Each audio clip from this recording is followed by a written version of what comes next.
எல்லாருக்கும் வணக்கங்க. உங்கள் எல்லாரையும் 666 மந்த்ரா யூடியூப் சேனல் வாயிலாக மறுபடியும் சந்திக்கிறதுல எனக்கு ரொம்ப ரொம்ப சந்தோஷம். தொடர்ந்து நம்மளுடைய சேனல் மூலமாக ஆன்மீகம் சார்ந்த நிறைய பதிவுகளை பதிவேற்றம் செய்து கொண்டிருக்கிறோம். ஒவ்வொரு பதிவுகளுமே உங்களுக்கு சிறந்த முறையில் பயன் தரக்கூடிய வகையில் இருக்கும்னு நாம் நம்புகிறோம். அந்த வகையில் இன்றைக்கி நாம் இந்த வீடியோவில் பார்க்கக்கூடிய ஆன்மீக தகவல் என்ன அப்படின்னு பார்த்தா, நீங்கள் விரும்பியதை அத்தனையும் கொடுக்கக்கூடிய ஒரு இலையை பற்றியும், அந்த இலையில் இந்த குச்சியை பயன்படுத்தி நீங்கள் எழுதும் பொழுது நீங்கள் அடையக்கூடிய அளவில்லாத நன்மைகளை பற்றியும் தான் இந்த வீடியோவில் விளக்கமாக பார்க்க போகிறோம். பதிவை முழுமையாக பாருங்கள். ஆன்மீக ரீதியாக மனிதன் கடுகளவு இன்பத்தை அனுபவிப்பதற்கு மலையளவு துன்பத்தை அனுதினமும் சந்தித்து கொண்டிருக்கிறான். அது நீங்க வேண்டும் என்பதற்காக சித்தர்களால் உருவாக்கப்பட்ட ஒரு உன்னத கலைதான் மாந்திரீகம். இந்த மாந்திரீகத்தினுடைய பல பிரிவுகளில் ஒரு பிரிவு தான் ஆன்மீகம் மற்றும் பரிகாரம் என்று சொல்லக்கூடிய விஷயங்கள். அதே மாதிரி மந்திரம், தந்திரம், மூலிகை, இந்த மாதிரி எண்ணற்ற விஷயங்கள், எந்திரங்கள், இந்த மாதிரி நிறைய விஷயங்கள் இருக்குது. இதில் சில வஸ்துக்கள் அப்படின்ட்டு இருக்குது. உதாரணத்துக்கு வேப்பந்தலை, அது ஒரு ஆன்மீக பொருள். நல்லெண்ணெய், அது ஒரு ஆன்மீக பொருள். மஞ்சள், குங்குமம், இதெல்லாம் ஆன்மீக வஸ்துக்கள். இந்த ஆன்மீக பொருட்களை பயன்படுத்தி நீங்கள் சுவாமியிடத்தில் வழிபாடு செய்யும் பொழுது ஏகப்பட்ட நன்மைகளை அடையலாம். இன்னும் சொல்லப்போனால், இந்த ஆன்மீக வஸ்துக்கள் ஒன்றை மட்டுமே வைத்துக்கொண்டு உங்களால் எண்ணற்ற பல காரியங்களை சாதிக்க முடியும். நம்ம சேனல்லையே நிறைய ஆன்மீக வஸ்துக்களை பற்றி நாம் சொல்லிக்கிட்டே இருக்கோம். அந்த வகையில் இப்போ இந்த வீடியோ பதிவில் நான் சொல்லக்கூடிய 2 ஆன்மீக வஸ்துக்கள் என்ன அப்படின்னு கேட்டால், ஒன்று அரச இலை, இன்னொன்று மாதுளை செடியிலிருந்து நாம் எடுக்கக்கூடிய குச்சி, அதாவது மாதுளை செடியிலிருந்து உடைத்து எடுக்கப்பட்ட ஒரு குச்சி. இந்த 2ஐயும் பயன்படுத்தி எப்படி உங்களினுடைய சகல விதமான பிரச்சனைகளையும் தீர்ப்பது மற்றும் செல்வ வளம், பணப்புழக்கம் ஆகியவற்றை பெருக்குவது அப்படிங்கிறத இந்த வீடியோவில் நான் சொல்ல போகிறேன். ஸோ பதிவை முழுமையாக பாருங்கள். ஃபர்ஸ்ட் ஆஃப் ஆல் இந்த அரச இலையை பற்றி நான் சொல்கிறேன். மரங்களின் அரசன் என்று இந்த அரச மரத்தை சொல்லுகிறோம். இன்னொன்று, அரசனை போல் வாழ்வு தரும் மரம், அதனால தான் இதுக்கு பேர் அரச மரம். ஒரு அரசன் அப்படிங்கிறவன் தான் அந்த நாட்டினுடைய கடவுள்.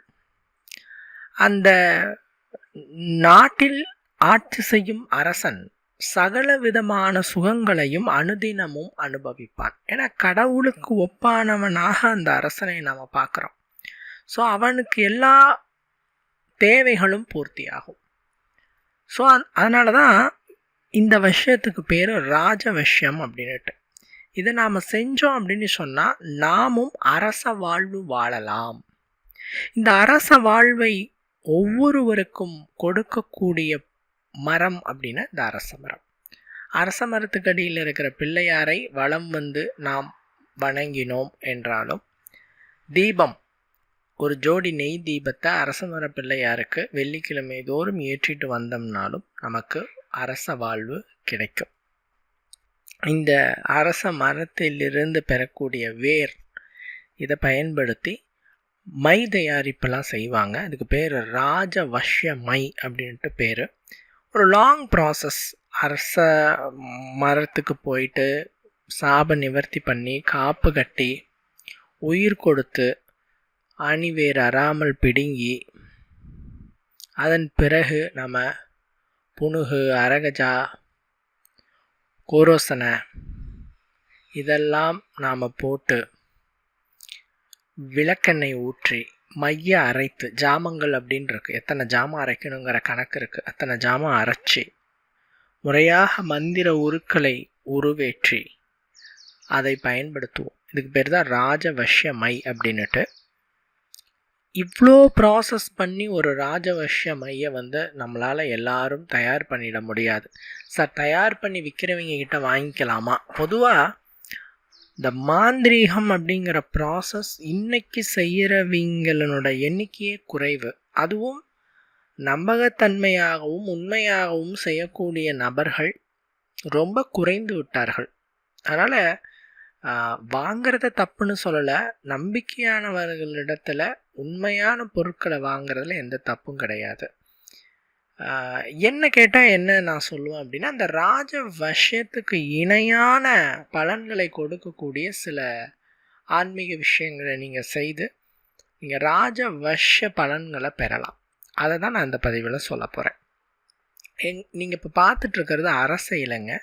நல்லா பெரிய சைஸில் இருக்க, குற்றம் இல்லாமல், எதுவும் ஓட்டை இல்லாத, பழுப்பு இல்லாத, நல்ல நிலையில் இருக்கக்கூடிய அரச இலையாக பார்த்து நீங்கள் எடுத்துக்கொள்ள வேண்டும். ஏதாவது ஓட்டையோ கிளிசல்களோ பழுப்போ இருந்தது அப்படின்னு சொன்னால் நீங்கள் அந்த இலையை தேர்வு செய்யக்கூடாது. எப்பயுமே சுவாமிக்கு பயன்படுத்தக்கூடிய பூக்களாக இருந்தாலும் சரி, பூக்கள் வாடி போயிடுச்சுன்னா சுவாமிக்கு போடக்கூடாது. எலுமிச்சை நீங்கள் பயன்படுத்துகிறீங்க இல்லையா, அதை நீங்கள் சுவாமிக்கு வச்சு கும்பிடும் போதும் அந்த எலுமிச்சையில் புள்ளிகள் இருக்குது, ஒரு பக்கம் அதாவது அழுகல் மாதிரி இருக்குது அப்படின்னாலும் அந்த எலுமிச்சையை நாம் பயன்படுத்தக்கூடாது.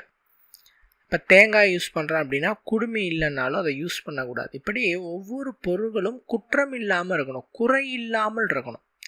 எப்படி ஒரு ஆட்டையோ அல்லது கோழியே சுவாமிக்கு நீங்கள் காவு தரும் பொழுது அதனுடைய உடலில் எந்த குறையும் இருக்கக்கூடாது. அப்படி இருக்கும்போது தான் அதை நீங்கள் சுவாமிக்கு கொடுக்கும்போது சுவாமி அதை தீர்க்கமாக ஏற்றுக்கும். அதனால் இந்த வஸ்துகளை பயன்படுத்தும் போதும் அதில் எந்த குற்றமும் குறையும் இல்லாதவாறு நீங்கள் பார்த்து செலக்ட் பண்ணிக்கணும். ஸோ அப்பேற்பட்ட இலை தான் என் கையில் இருக்குது. இந்த இலையை நல்லா கழுவிட்டு ஒரு தட்டின் மீது வைக்க வேண்டும். இவ்வாறு தட்டின் மீது வைத்து, இப்போ நீங்கள் ஸ்க்ரீனில் பார்க்குற இந்த குச்சி பேர் தான் மாதுளை குச்சி அப்படின்னுட்டு. மாதுளை மரத்துலேருந்து ஒரு சின்ன ஒரு குச்சியை உடைச்சிட்டு வந்தால் போதும். சரிங்களா? இதுக்கு நீங்கள் சாப நிவர்த்தி பண்ணணும், காப்பு கட்டணுங்கிறதெல்லாம் இல்லை, வெறுமனே உடைச்சிட்டு வந்தால் போதும். ஏன் மாதுளை குச்சி நாம் பயன்படுத்துகிறோம் அப்படின்னா, மாதுளை குச்சியில் சகல தெய்வங்களின் அனுகிரகமும் இருக்குது. குறிப்பாக மகாலட்சுமி கடாட்சம் நிறைந்த ஒரு மரம் அப்படின்னா அது மாதுளை மரம்.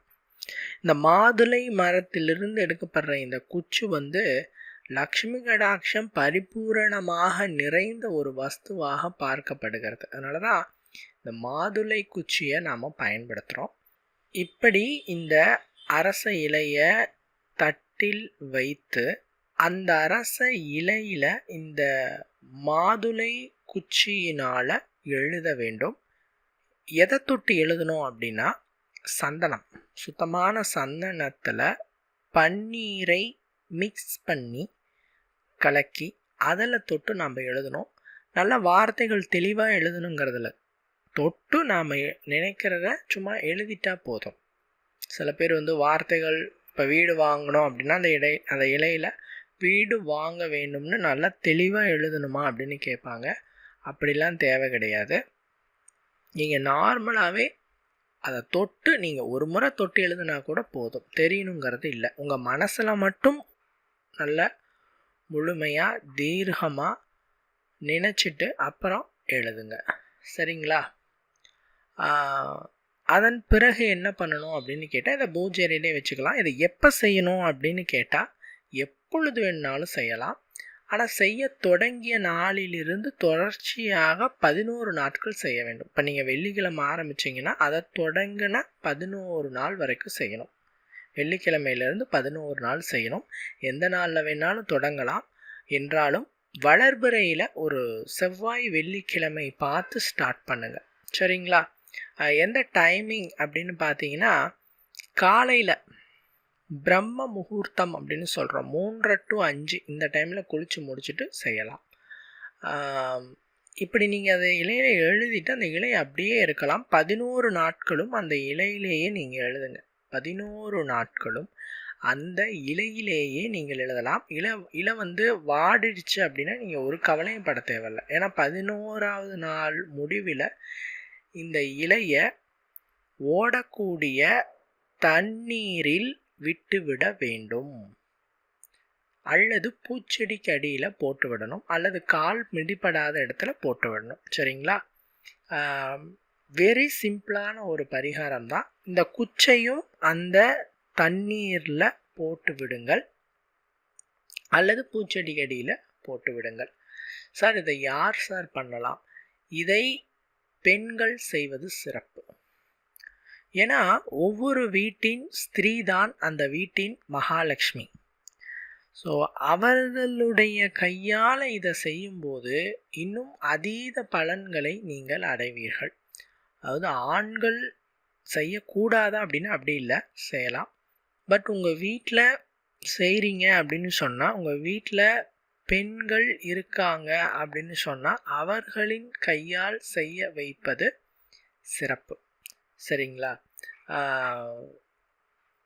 இந்த பரிகாரத்தை செய்யக்கூடிய இந்த 11 நாளும் அசைவம் மற்றும் போதை வஸ்துகளை தவிர்த்து தீர்க்கமாக இறைவனினுடைய சிந்தையில் நீங்கள் இதை செஞ்சீங்கன்னா நிச்சயம் நீங்கள் வேண்டியது கிடைக்கும். இந்த அரச இலை அப்படிங்கும்போது எப்படி பசுமாட்டிற்குள் சகல தெய்வங்களும் அடக்கம் என்று சாஸ்திரம் சொல்லுகிறதோ, 5 பஞ்சபூதங்கள், நவகிரகங்கள், மும்மூர்த்திகள், நவசக்திகள், முனிவர்கள், ரிஷிகள், தேவர்கள் என அனைவரும் எப்படி பசுமாற்றுக்குள் இருக்கிறார்களோ அதே மாதிரி ஒவ்வொரு அரச இலையிலும் மும்மூர்த்திகள் வாசம் செய்கிறார்கள். அரச இலையின் மேல் பகுதியில் பிரம்மனும்,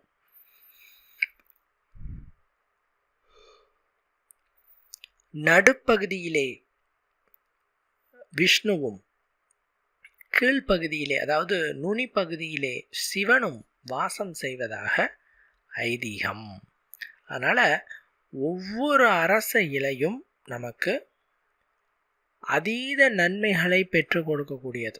ஒவ்வொரு அரச இலையிலும் இருக்கக்கூடிய அந்த தெய்வீக ஆற்றல் நம்முள் இருக்கக்கூடிய தெய்வ சக்தியை வெளிப்படுத்தக்கூடியது. ஒன்றும் கிடையாதுங்க. வெள்ளிக்கிழமை நாள் அன்னைக்கு காலையில் குளித்து முடிச்சுட்டு அரச மரத்துக்கிட்ட போயிட்டு சிரதையோடு அந்த அரச மரத்தை தொட்டு ஒரு 5 நிமிஷம் நீங்கள் ப்ரேயர் பண்ணுங்கள். அந்த அரச மரத்தை தொட்டு ஒரு 5 minutes நீங்கள் ப்ரேயர் பண்ணுங்கள். எதை நினச்சி வேணாலும் நீங்கள் வேண்டிக்கோங்க. அதை செஞ்சுட்டு நீங்கள் வாங்க. அன்னைக்கு நாள் ஃபுல்லாக எந்த அளவுக்கு நீங்கள் ஒரு பாசிட்டிவ் வைபை உணர்றீங்க அப்படின்னு நல்லாவே தெரியும். உங்களுடைய உடலும் மனமும் தெளிவாகும்.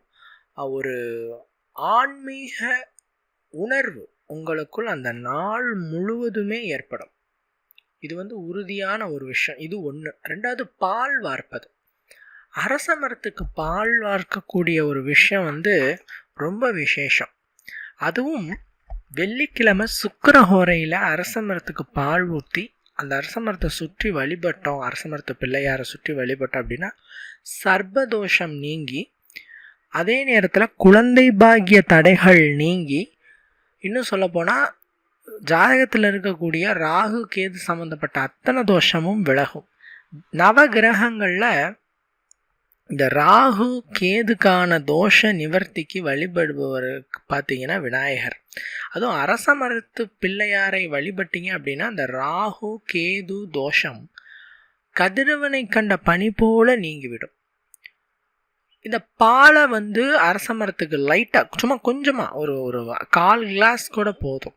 இந்த பசும் பால் 1/4 கிளாஸ் அளவுக்கு அரச மரத்துக்கு ஊற்றிட்டு அதை சுற்றி நீங்கள் வளம் கும்பிட்டு தீபம் போட்டிங்க அப்படின்னு சொன்னால் நீங்கள் என்ன மனசில் நினச்சி அதை பரிகாரத்தை செய்கிறீங்களோ அது நடந்தே தீரும். ஸோ இதெல்லாம் பார்த்தீங்கன்னா பரிகார விஷயங்களாக சொல்கிறது, அரச மரத்தினுடைய பலன்களாக சொல்கிறது. இன்னும் சொல்லப்போனால் அந்த அரச மரத்தை இலையை நீங்கள் கிள்னீங்க அப்படிங்கும்போது அதுலேருந்து பால் வெளிப்படும். அரச இலை பால் அப்படின்னு சொல்கிறது. இந்த பால் எதோட ஒப்பிடுறாங்க அப்படின்னா வைகுண்டத்திலே பெருமாள் பள்ளி கொண்ட அந்த திருப்பார் கடலுக்கு ஒப்பானதாக இந்த அரச இலை பாலை சொல்லுகிறது சாஸ்திரம். அந்த அளவுக்கு ரொம்ப அதீத சக்தியினை கொண்டது தான் இந்த அரச மரம் அப்படிங்கிற விஷயம்.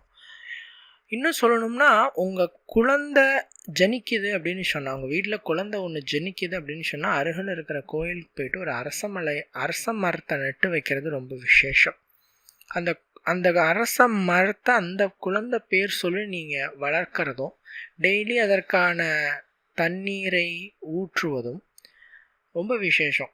சார் எங்கள் குழந்தை ஓரளவுக்கு வயதில் இருக்கான் சார், 2-3 வயசு ஆச்சு, அதாவது 10 வயசுக்குள்ளே ஆச்சு, இப்போ நாங்கள் என்ன சார் பண்ணோம்? ஒன்றும் பிரச்சனை இல்லை. அவன் கையால் அரச மரத்தை வீட்டில் நட்டு வச்சு வளர்க்குற சூழ்நிலையெல்லாம் இப்போ எங்கேயும் இருக்காது. நம்ம வீட்டில் இந்த காலத்தை பொறுத்த வரைக்கும் வேப்ப மரமோ அரச மரமோ இதெல்லாம் பார்த்திங்கன்னா தெய்வீக மரங்கள், தெய்வீக விருட்சங்கள் அப்படின்னு சொல்கிறோம். பட் இதை நம்ம வீட்டில் வச்சு இன்றைக்கி வளர்க்குற சூழ்நிலை யாருகிட்டையும் இல்லை. ஏன்னா இப்போ பார்த்தீங்கன்னா டவுன் பக்கத்தெல்லாம் மரங்களையே பார்க்குறது ரொம்ப அரிதாக இருக்குது. அதுலேயும் ரொம்ப பெரிய மரமாக வளரக்கூடிய இந்த வேம்பு மரம் ஆகியவற்றையெல்லாம், அரச மரம் ஆகியவற்றையெல்லாம் பார்க்குறது ரொம்ப ஆச்சரியமாக இருக்குது. நான் என்ன சொல்கிறேன்னா, அருகில் ஏதாவது கோயில் இருந்தது அப்படின்னு சொன்னால் அங்கே போயிட்டு இதை நட்டு வைங்க. அவங்க கையால், உங்கள் குழந்தை கையால் நட்டு வைங்க. நட்டு வச்சுட்டு அதை பராமரிங்க. அதை உங்கள் குழந்தை பேரை சொல்லி உங்கள் குழந்தையே பராமரிக்கலாம், இல்லை நீங்கள் பராமரிச்சுட்டு வாங்க. ஏன்னா இந்த மரம் வளர வளர வளர வளர இதை வைத்தவரின் வாழ்வும் வளரும், அவர்களின் வம்சமும் வளரும் என்கிறது சாஸ்திரம். அதாவது சாஸ்திரங்களில் மிக உயர்ந்த ஒரு வழிபாடாக பார்க்கப்படுவது விருட்ச வழிபாடு. இந்த விருட்ச வழிபாடு என்பது எப்படி ஒரு உயிரினை நாம் வளர்க்கிறோமோ அது மாதிரி ஒரு விருட்சத்தை நாம் வளர்க்குறோம். ஒரு மரம் வளர்ந்ததுன்னா என்ன பலன் அப்படின்னு கேட்டிங்கன்னா, பூமிக்கு நல்லது, மேகங்களுக்கு நல்லது, அந்த மரங்களில் வாழும் உயிரினங்களுக்கு நல்லது, அந்த மரத்தின் நிழலிலே உட்காரக்கூடிய மனிதர்களுக்கு நல்லது. ஸோ இத்தனை ஜீவராசிகளுக்கும் நன்மை கொடுக்கிற ஒரு ஜீவன் யாருன்னா மரங்கள். அதனால தான் ஒரு மரம் நட்டீர்கள் என்று சொன்னால் உங்களின் 3 தலைமுறை சேமமாக இருக்கும். ஒரு மரம் நட்டு வளர்த்து பராமரித்து. இன்றைக்கி இருக்கிற ஒரு கெட்ட பழக்கம் என்னென்னா, இந்த பப்ளிசிட்டிக்கு மரம் நட்டுறது. இங்கே பாருங்கள் நான் நட்டுட்டேன் அப்படின்ட்டு போயிடுவாங்க. அது வளர்ந்ததா, தண்ணி விட்டாங்களா அப்படின்லாம் யாரும் பார்க்க மாட்டாங்க. மரத்தினை நட்டு வைப்பது நல்லது, ஆனால் அந்த மரத்தை சரியான முறையில் பராமரிப்பதுங்கிறதும் நல்லது. ஏன்னா ஒரு குழந்தை மாதிரி தான். குழந்தை பிறந்து ஒரு 5-10 வயசு வரைக்கும் அதுக்கு இன்னொருத்தரோட துணை தேவைப்படுது. அதே மாதிரி தான் மரங்களும். அது வேறு ஊனி அது அந்த நிலத்தடி நீரினை உறிஞ்சக்கூடிய காலம் வரையில் ஒருத்தரோட உதவி தேவை. அடிக்கடி தண்ணி நாம் ஊற்றணும், அதை வேறு ஏதோ ஆடு மாடு சாப்பிடாத மாதிரி வேலி அமைக்கணும், ரொம்ப சூரிய வெளிச்சம் வந்துச்சுன்னா நிழல் அமைக்கணும். இந்த மாதிரியான விஷயங்கள் ஒரு குழந்தை மாதிரி அதை பராமரித்து வளர்த்திங்கன்னா, அதுவும் இந்த மாதிரி, அதுவும் சொல்லப்போனால் அரச மரம், வேப்ப மரம், புங்க மரம், இந்த மாதிரியான மரங்களெல்லாம் நாம் வளர்த்தோம் அப்படின்னா இதான் தெய்வீக விருஷங்கள். இதெல்லாம் நாம் வளர்த்து வழிபாடு பண்ணிக்கிட்டு வர பட்சத்தில், உங்களுடைய மரமாக அது இருக்க பட்சத்தில் அந்த மரங்கள் உங்களுக்கான அத்தனை விதமான நன்மைகளையும் செய்யும். உங்களுடைய வளர்ச்சிக்கு அந்த விருஷங்கள் கை கொடுக்கும். சரிங்களா? அதனால் தெய்வ சக்தி நீங்கள் அடையணும் அப்படின்னா அதுக்கு சூசகமான பல வழிகள் இருக்குது. அதில் ஒரு விருஷ வழிபாட்டு வழியை தான் இந்த வீடியோவில் நான் முடிஞ்ச வரை விளக்கமாக சொன்னேன். இந்த பதிவு உங்களுக்கு பயன் தரக்கூடிய வகையில் இருந்திருக்குன்னு நான் நம்புகிறேன். அதே மாதிரி நான் இன்னொரு விஷயத்த சொல்கிறேன், மறந்துடுவேன், சாரி. புதிதாக திருமணமான தம்பதியர்கள் அரச மரத்தடி பிள்ளையாரை கட்டாயம் வணங்க வேண்டும். குறைந்தது 7 வெள்ளிக்கிழமையாவது வணங்க வேண்டும். இப்படி 7 வெள்ளிக்கிழமைகள் அரச மரத்து பிள்ளையாரை வணங்குறதுனால புதுமண தம்பதியர்களினுடைய வாழ்வு சிறக்கும்.